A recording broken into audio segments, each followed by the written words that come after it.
Good morning, and thank you for coming. On May the 28th, 2010, men wielding guns, hand grenades, entered two Ahmadiyya mosques in Lahore, Pakistan, and killed several hundred people, and several hundred were wounded. That was the Baitul Nur Mosque in Model Town and the Darul Zirk Mosque in Chari Shadu. Our condolences and that of the Canadian government and the House of Commons go out to the community. Today we had the privilege of passing a unanimous motion, and I will read it to you. The motion reads as follows: that this House condemns the violent attacks of the Ahmadiyya Muslim worshippers who are attending Friday prayers in Lahore, Pakistan, and urge the government of Pakistan to bring to justice all those involved in perpetrating these barbaric attacks and to work to ensure that all Pakistanis can worship in peace and safety. I've had the privilege of knowing the community and for the last 22 years, and to be with the community, have visited Pakistan, have visited their headquarters in Rabwa, have visited the mosques that are in question, and when I found out that friends and people that I knew were killed, I was moved. My condolences go out to them and their families. And I have with me Mr. Ashraf Sial, who is the regional Amir of Eastern Ontario from the Ahmadiyya Muslims, to give us a couple of words. Thank you, Jim, for inviting us. The history of the persecution of our community in Pakistan is long and very sad and tragic. A democratically elected Prime Minister, Mr. Zulfikar Ali Bhutto, made an amendment to the Constitution which says that Ahmadis are not Muslim for the purpose of the Constitution. It led to a lot of killing and looting, and a lot of people lost lives and the businesses as a result of this. But it came to a kind of a calm and quiet to some extent till Mr. Ziaul Haq became the president. Ziaul Haq brought Ordinance 20, which I will read partially, which actually make any of the thing I do to perform my religious acts. And it's a not very lengthy one, but the thing which I have selected: if I call myself a Muslim or preaching or propaganda of my faith, I commit a crime. If I directly or indirectly, and this takes the cake, poses myself as a Muslim. If you want to define that, what is posing like a Muslim? You posing like wearing clothes, or you wearing a cap on your head, are you saying Assalamu alaikum to somebody?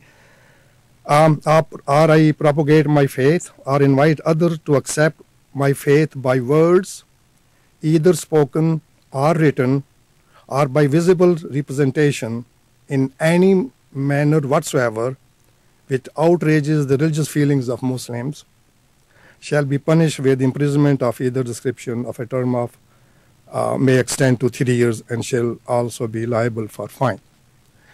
And when this was challenged in the Supreme Court, the defense was the Muslims, which are official Muslim according to their definition of a Muslim, they own a patent.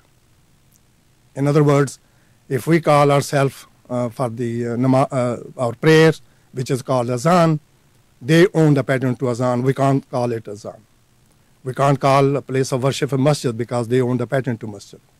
So in the funny part is that it even violates Pakistan's own constitution, because theoretically it says that every citizen's faith and religion, faith and freedom will be protected. This legislation has been condemned by various organizations, including the United Nations Human Rights Commission, various religious organizations, Pakistan Human Rights Commission, Amnesty International.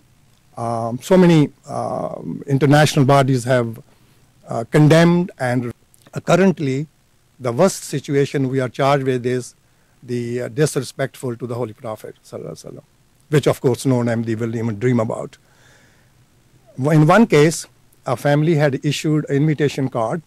On top of the card was Bismillah ar-Rahman ar-Rahim, which is I start in the name of the Maker. Prophet's name is not in it. So this person is denied bail.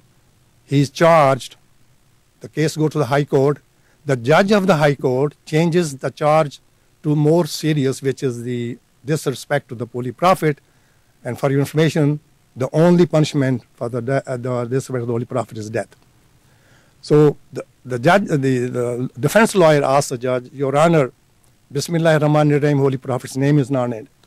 And he said, no, Allah and Prophet are the same. I'm going to charge them with a more serious offense than what the person was originally charged.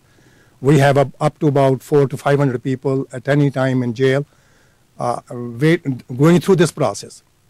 There's not a single case in the history of the killing of Ahmadiyya Muslims where a case has been registered against an individual person. In fact, there are cases, something happens and the rest of the family is put in jail because inadvertently, because we are all conditioned to that. Even Christian people in Pakistan say Assalamu alaikum because that's the cultural thing. And if we say to the police officer Assalamu alaikum, he said, okay, now you committed an offense, your father is killed, you are going to jail. So the whole process from judiciary to politics to all aspects of the implementation of the common justice is rotten to the core. Thank you. Again, I want to say thank you. Those acts were deplorable. They were acts against faith. They were acts against humanity. So today, the House of Commons and all my colleagues, I want to thank them for rising up and joining me.